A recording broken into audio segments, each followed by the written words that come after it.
دغه مشورتي غونډه د خوست ولایت د اطلاعات او فرهنګ ریاست کې د یو شمېر ریاستونو د مسؤلینو پشتون کې د لوحو تجارتي تبلوګانو د اصلاح په خاطر دایره شوې ده. په غونډه کې د خوست ولایت د اطلاعات او فرهنګ رئیس د غیر معیاري لوحو د اصلاح غوښتنه وکړه او له خلکو یې چې هغه لوحې او تجارتي تبلوګانې چې غیر معیاري دي او په نورو ژبو لیکل شوي باید اصلاح کړي. خوست ولایت کې ټولې هغه لوحې یا نور تبلوګانې دا چې زمونږ په ملي ژبو کې نه وي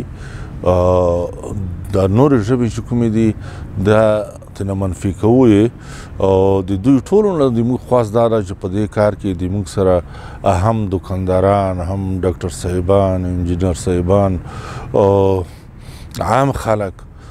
دکانداران دا د موږ سره دا همکاري وکړي چې دا د تبلوګونې او د دوی نومونه دا اصلاح کړو.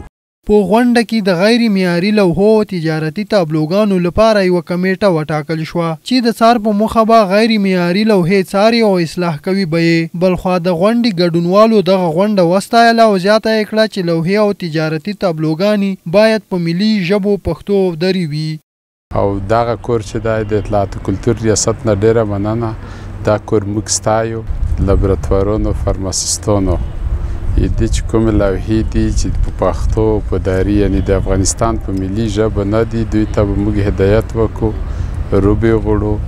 او کوم شي نه چې د موږ د پښتو او دري خلاف دي هغه لوحې به اصلاح کړو. خپل کلتور لرو خپله پښتو ژبه لرو دري لرو باید موږ دغې نومونه استفاده وکړو او انشاءالله زه به د خیري اصنافو په نمایندګۍ او د رهبري شورا په نمایندګۍ به زه دا خبره وکړم چې موږ به دا کې تاسو سره پوره همکار وو. یاده دې وي چې څه موده وړاندې هم د اطلاعات او فرهنګ ریاست له لوري د موټریزو ادبیاتو تر سرلیک لاندې عملیات ترسره شول چې په نقلیه وسایلو غیر اخلاقي لیکنې منع اعلان شوې.